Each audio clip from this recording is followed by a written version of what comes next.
What do many Hispanic citizens think of Donald Trump?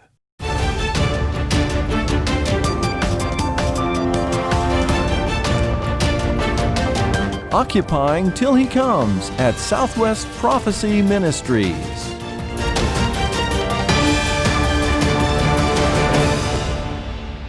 Welcome, friends. This is David Schnittger, your host for today's program. Thank you for joining us. Just a reminder that these programs are supported by your gifts to this ministry. If you would like to contribute to this ongoing faith ministry, which deals with Bible prophecy and current events, simply go to our website to contribute. Our website address is www.swpm.us. You will find a donate link on the home page. The website address again is www.swpm.us. Thank you for your prayers and support for this faith ministry. It is a great privilege today to have Hector Prieto on our program. Hector is a friend and supporter of Southwest Prophecy Ministries. More importantly, he is a born-again Christian who loves the Lord and loves the United States of America. Hector lives in the San Antonio area with his family, and I spoke with Hector a few months ago and was so impressed with his testimony and his political perspective that I asked him to join me on today's podcast. Hector, welcome to our show today. Thank you. Thank you very much, David, for having me here. I appreciate the opportunity to share these minutes and this time together. I see it as a service to the community at large and fellowship at the same time. Absolutely. Well, we had a great conversation a few months ago, and as we got to know each other a little bit better, and your love for God, your love for our country, and your perspective in terms of being a Donald Trump supporter, which is perhaps controversial in some quarters. As you know, there's been an awful lot of negative propaganda regarding Donald Trump and his attitude toward Hispanics and Latinos. I wanted to get your perspective before our viewers to perhaps balance out what the misimpressions that are going out through the mainstream media. So let's start off by asking Hector, just for you to tell us about your background in terms of your country of origin. Yes, sure.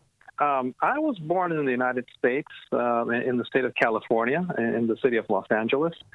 But I come from, my parents were Mexican immigrants, and they immigrated late 50s, early 60s, when it was a very different time in terms of the immigration situation. Back then, you could cross the border literally without any documents. And my parents came to this country legally because when they applied for immigration, they fixed their papers in the U.S. consulate in the city of Guadalajara, which is where they come from. It wasn't, as arduous a process as it is today, because the circumstances were different. The nation was different. The historical moment for the United States was much different back then than it is today, and I think that reflected in the ease with which people could come to this country. Now, I'm sure through the years you spoke to your parents about why they decided to leave Mexico and come to America. Can you share those reasons with us? Yes, definitely. They did. Well, back then it was an odd circumstance.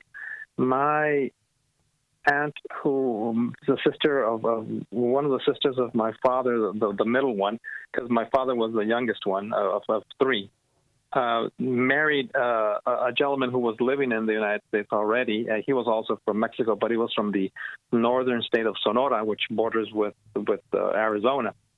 And she got married. She was immigrated by him. And for whatever reason, my other aunt and my grandmother were invited to live with them, with my aunt and my uncle. And so my father was basically found himself alone in Mexico, and that's why he decided to come to the United States. And before that, he made sure he married my mom so she could come with him. And that's how they ended up here in the United States. So it was, I guess, a matter of family reunification, which today is a hot topic. Yes, indeed. And I think it's commendable, as you say, that back in the 50s, the border between the United States and Mexico was probably fairly open and unregulated, but yet your parents decided to go the route of legal immigration into America. Yes, because I think it's a matter of principle. My mom would have not accepted coming to in the United States, without any proper documentation, because there's a lot of uncertainty, for people who, I guess, throughout the ages come to a different country without any legal documentation, because it does give you a different status. I mean, you have certain rights that are provided by being legally in any nation. Oh, absolutely. So yes, and going back to your statement back then, I remember I was a child, and my father used to cross the border, take us from Los Angeles to Tijuana, which is, I guess the major city in the border between California and Mexico, in that part of the nation. And he used to take us there because he loved Mexican products. And back then, commerce was not as strong as it is today. There was no such thing as the free trade agreements that we now have. So he would go drive us down there, buy cookies and all different kinds of Mexican products to bring back to our house in Los Angeles. And I remember clearly that back then they wouldn't even ask for proof of identification. They basically asked us what we had been doing in Tijuana. They said shopping. That's it. Yeah, shopping for groceries. And okay, where are you heading towards? Los Angeles. Okay, bye. And that was it. So your father basically exercised a free trade agreement individually with Mexico, and it was not a problem. It was not a problem. Of course not. No, very different. Completely different scenario back then. Absolutely. Well, let's fast forward. As you mentioned, you were born in the United States, obviously after your parents emigrated to America. Tell us about how you came to know Christ in a personal way. Well, I've been, I guess, blessed in a way, because I've been always seeking. I remember clearly, always from childhood. My parents, being from a Mexican background, were Catholic, and I remember my growing up going to church on Sundays. And personally, I always was kind of, I guess, a child that was inclined towards looking for the Lord. But then, as I grew up, that kind of, I guess, ritualistic way of looking at things didn't satisfy me. And I did pass through a period of time where I tried just about every kind of religion or belief out there. I learned from Buddhism. I learned from Judaism. I mean, I was trying to convert to all these different religions. And to be quite honest, I even tried to get into Freemasonry. Okay. And to me, back then, I did not know anything what I was getting into. But I do believe that, God has a plan for everybody. And I didn't like Freemasonry back then, because to me it was nothing but a club, a social club of older gentlemen, especially where I met this fraternity, as they call it, in San Diego, that used it as an excuse to get drunk. And I've never been one to like, drinking. So I just, turned away from them. Now, as a side note, I mean, that little bug stayed with me for some years, because I always tried to re-enter it somewhere where I was living at the time. I tried it in the Dominican. I tried it in Mexico, because I lived in those countries for business and work related issues. Yes. But nothing really ever happened. And then I lived in the Dominican for about 9 years. I was there initially in a contract with Ernst & Young for 2 years. but I liked the country so much that I ended up staying. And that's where I met my wife. And when our daughter was born, we were going through some rough economic times. And I suggested to my wife, well, we're not really doing anything here, and it's going to be hard for me to keep a family. And so I know that I'll have a better chance of supporting you if we go back to my country. And that's when we decided to relocate to the United States. Okay. Now, in this travail, in this process, I took her to California, which is, the places that I grew up and that I knew well. Well, to my surprise, she didn't like any of the cities that we visited. It was shocking to her. When we landed in Los Angeles and I drove her around the different places that I used to live, we ended up in one particular area of Los Angeles that is called West Hollywood, West Los Angeles. Yes, uh-huh. And there's a lot of different lifestyles, to be politically correct, that happened there. And what she saw, her being, a conservative person, she said, there's no way I'm going to raise my daughter here. So after that, we tried San Diego, which is where I have some friends that I also live there. And to get to where my friend lives, he lived in Chula Vista. I remember there was a detour, and we went out of the freeway and hit a road, and I believe it's called University Avenue. And there's a certain part of that avenue where there's a lot of prostitution, or used to be a lot of prostitution. Uh-huh. So she was like, what? There's no way I'm going to live in California. It went from bad to worse for her, huh?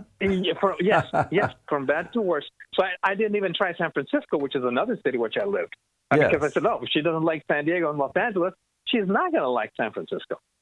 So she had family in New York. I had been in New York for a professional project for about a year. And I said, you're not going to like New York because it's really cold in the winter. Mm-hmm. And, you come from a tropical island, so let's look for a middle ground place. And somebody suggested we visit Texas. So first town we drove to was San Antonio.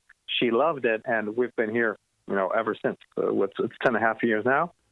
And because of our stay here, we were doing some remodeling work on our house, and there was a gentleman who was actually the contractor, and he would always come to work with a 6-pack of beer to our house. And I was like, well, why does this guy have to drink 6 beers every day?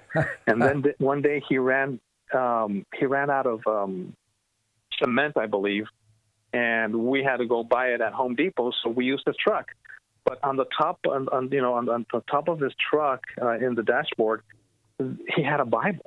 And to me, that was amazing. It was like, I had to ask. I simply had to ask, and I said, Louis, you walk in with a 6-pack of beer every day, and yet you have a Bible in the dashboard of your truck. It doesn't make any sense.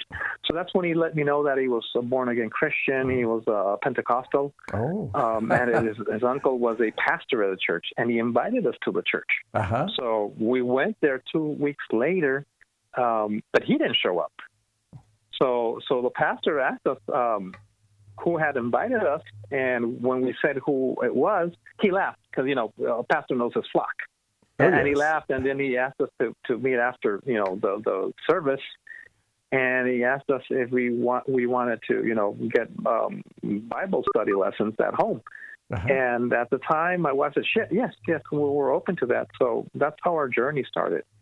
And I guess, maybe in about 3 months, we decided to move ahead and get baptized. Uh-huh. Wonderful. The funny thing, though, is my wife didn't want to do it, in spite of her being the one who initiated, the Bible study in our home. When the pastor asked if we wanted to be baptized in the name of Jesus, according to Acts 2:38, she was like reluctant. But then I said yes, and the pastor said, "Sister," and she, usually it's the male that's reluctant, but here, the male is the one that wants to do it, and why are you hesitant? Uh-huh. And so I guess both the pastor and his wife convinced her, and I remember that on that day that we got baptized. Her, myself, her two daughters, which are my stepdaughters that I raised, they were born in the Dominican. Our little daughter was still too young. This was about, maybe 7, 8 years ago. Uh-huh. She was probably 3. Uh-huh. But everybody else in the family got baptized on the same day. And, things have been very different ever since. We have come to know a lot of spiritual peace. There's struggles, as we all know. There's struggles that life presents, but it has been a blessing to us to have known Christ personally. I've grown so much. I'm one of those people that likes to read the Bible, research the Bible, have bought many Bible study aids, concordances, dictionaries, different versions of the Bible. And that's how I heard about you, because I've researched a lot of people, Noah Hutchings, oh yes, Larry Spargamino, yes, Gary Stearman.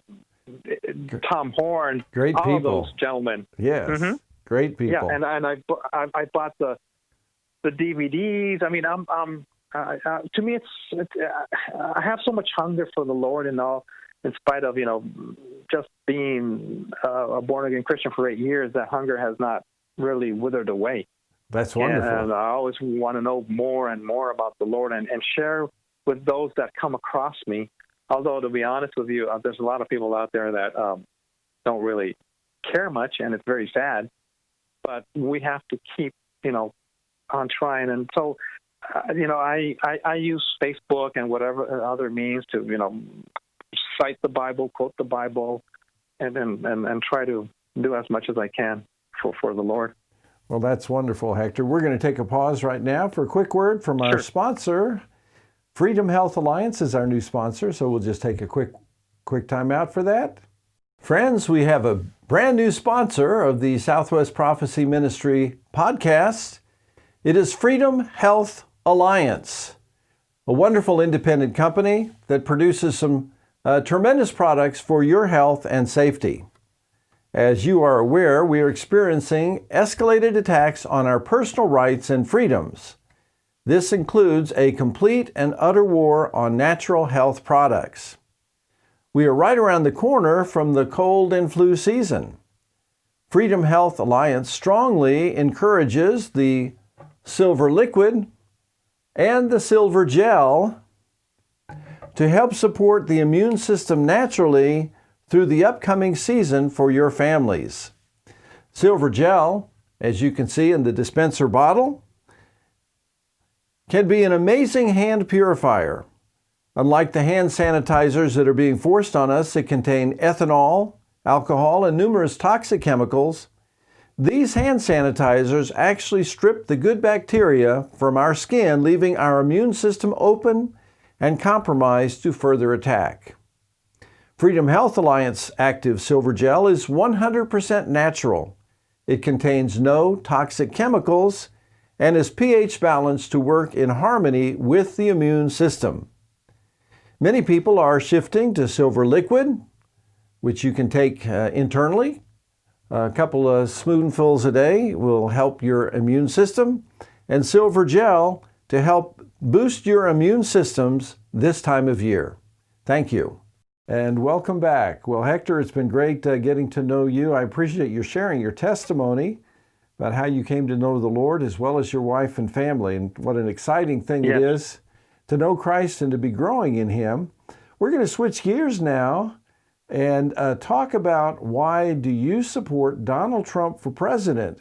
As you know, in the mainstream press, we are told that Donald Trump is a racist, that he thinks that all Hispanic people are rapists and criminals, etc., etc. And of course, it's all with the view toward peeling away his support from various Americans. The left always tries to divide, to divide and conquer, and not refer to people as just Americans, but you're Hispanic American, you're African American, you're Asian American, and I personally don't think Donald Trump looks at people in the same way.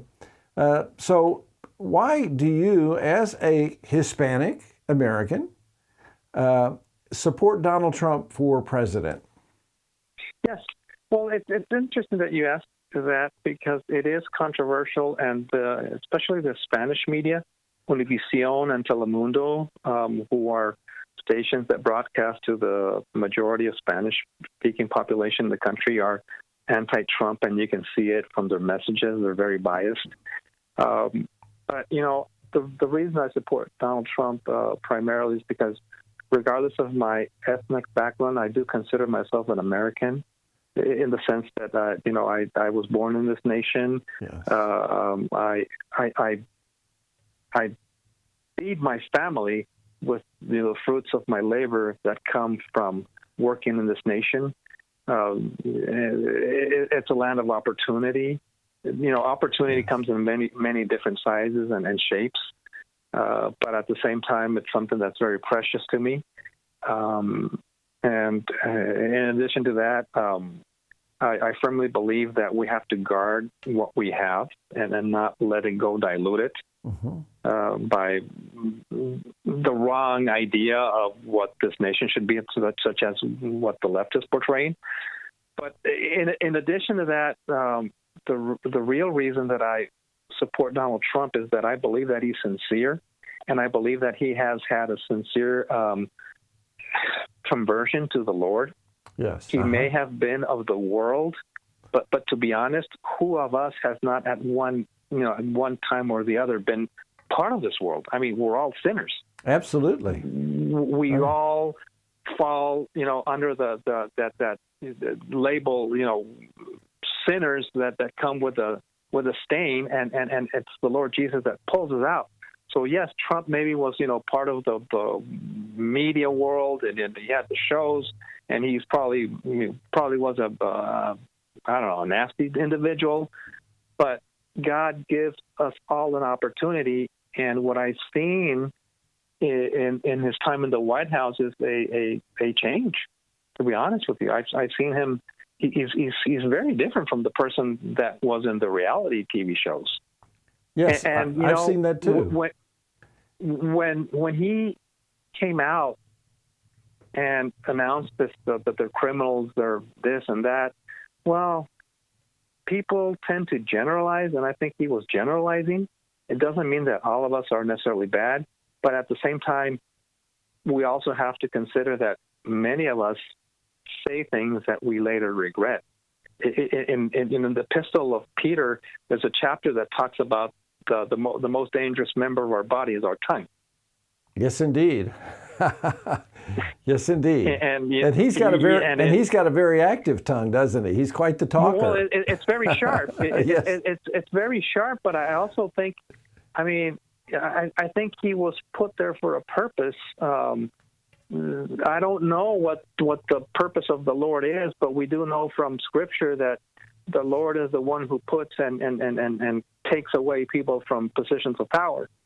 Absolutely. And he was put there for a purpose, because I know I know this much of him. He's very strong, and if you go against him, he's going to come back at you, double strength.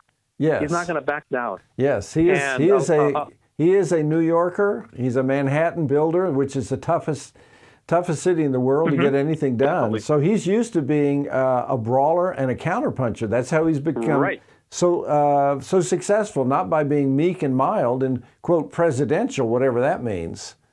Well, in addition to that, look at who's against him. A lot of New Yorkers. New Yorker politicians. The Clintons live there. Yes. Schumer is from New York. Cuomo's from New York. Right. Nadler's from New York. This lady Ocasio-Cortez. Yes, she's Cortez. from New York. Yes, De Blasio. De Blasio's from New York, and they all hate him. They all hate him, and they're all lefted. Yes. And I'm sure none of them like him at all. And I think that's because he's strong, and he won't let himself be manipulated by what they want to do, what be their agenda. Well, here's my last question. This is your opportunity to address your Hispanic citizens that may be listening to our program that may be undecided, because there has been just a nonstop barrage of anti-Trump propaganda, again, within the Hispanic community as well as the nation as a whole. What do you want to say, Hector, to Hispanic citizens who may still be undecided about voting for Donald Trump? Well, I would like to say that they should consider seriously what the options are, because it's going to be either the incumbent, which is Donald Trump, or it's going to be the candidate for the Democratic Party. You mean Kamala Harris? Kamala Harris, yes. and Biden, and I believe sincerely that Kamala Harris is going to have more say than yes. Biden in managing things. Yes, that's why I mentioned. That's why I mentioned her. She'll actually be the president if. Yes. And we know who's going to be directing her. It's not going to be Joe Biden. Absolutely not. She'll be directed by someone, but not by Joe Biden. Yeah, exactly. I mean, he may even get sick. Who knows? Could be. And then be removed from office. Strange things happen. Strange things happen. And then Hispanics have to consider the values, because what are they proposing? What's their agenda? They're for abortion. Hispanics tend to value family. Yes. Hispanics tend to have traditional views on marriage. And I know that because that's my background. So yes, there's a lot of things to improve, but if we have a chance to improve them, it'll be with Trump than with Biden. Biden's agenda is a socialist agenda completely. He talks openly about more taxation, higher taxes. He's talking about killing the oil industry, and many, Texas has a large Hispanic population.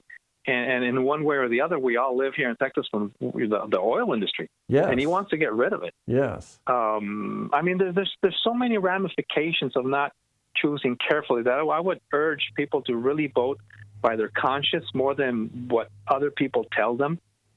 And as a Christian, regardless of what other Hispanics are, Catholic, Lutheran, evangelical, if they do believe in God, I think they should, pray to the Lord, ask them in good conscience what I should do, because there's many things at stake in this election.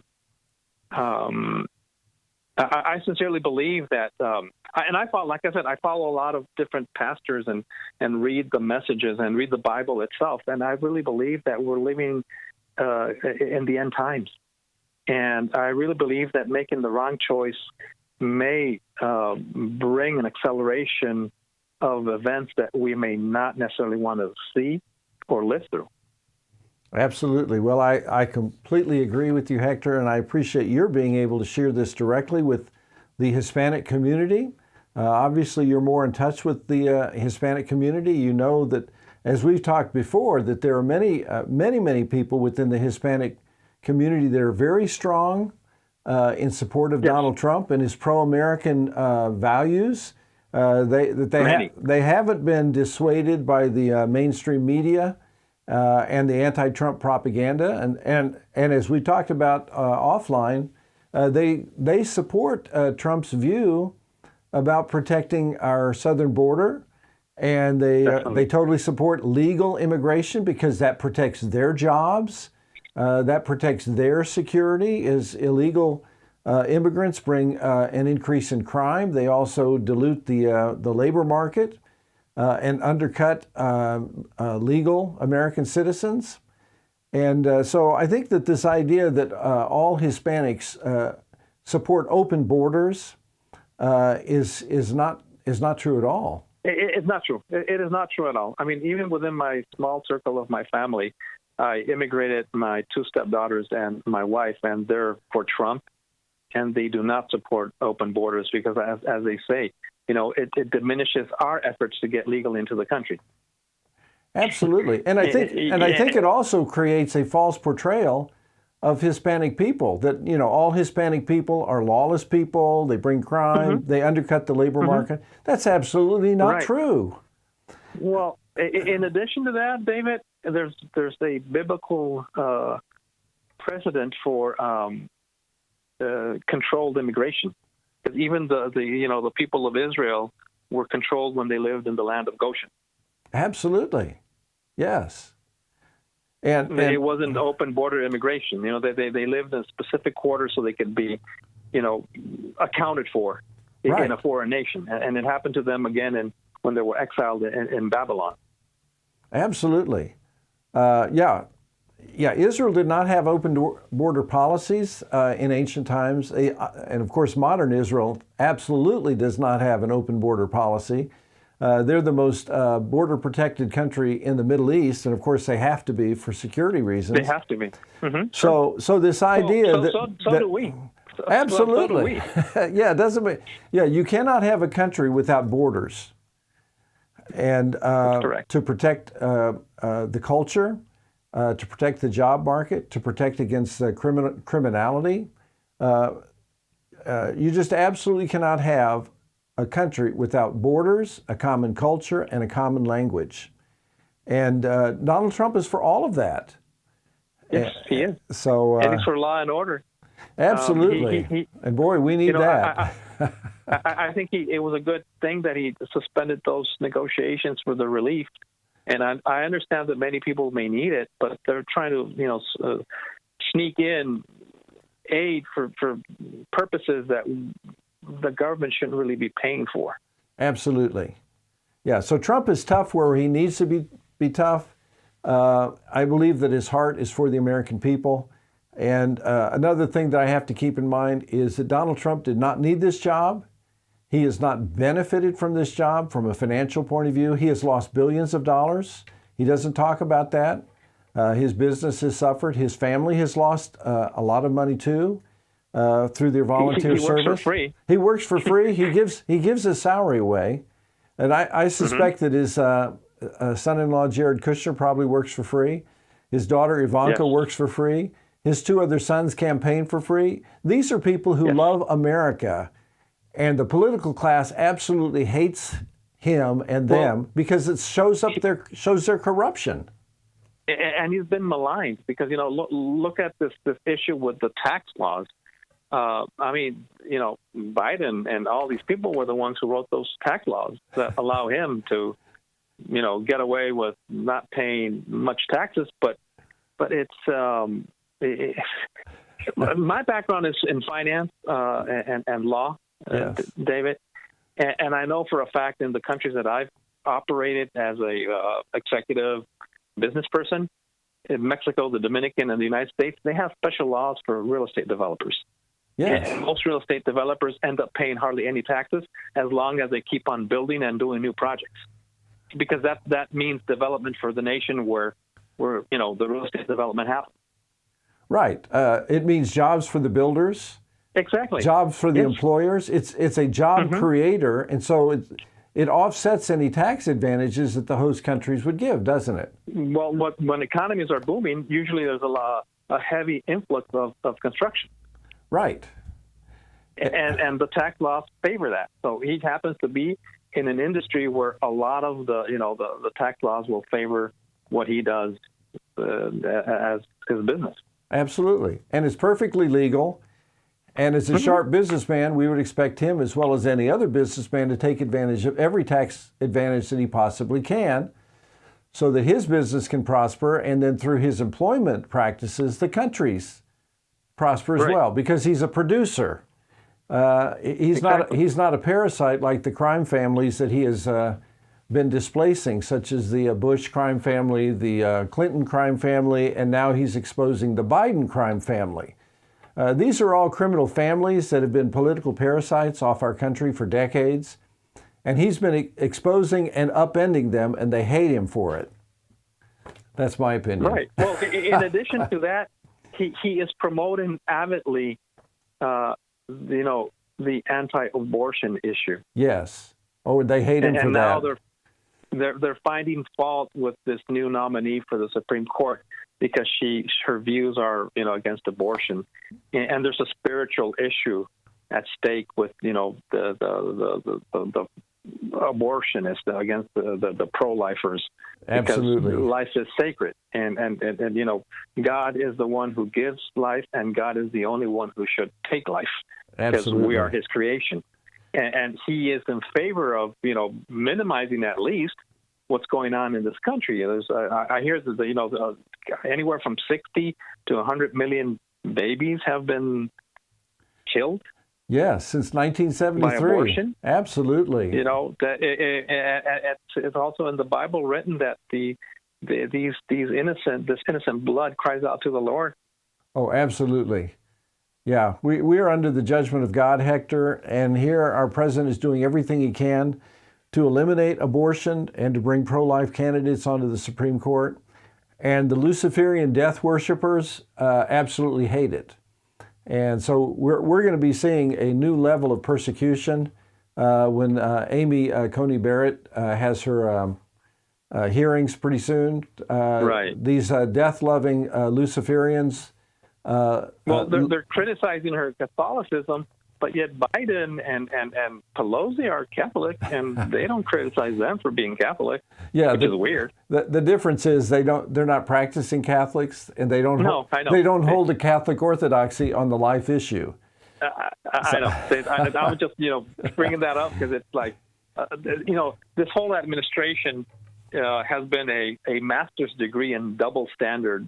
Oh, absolutely. Their hypocrisy knows no bounds. Exactly. Yes. Well, Hector, we're out of time for today's show. It's been great. Yeah. Thanks so much for sharing this time with our audience. Well, thank you. Thank you for this opportunity.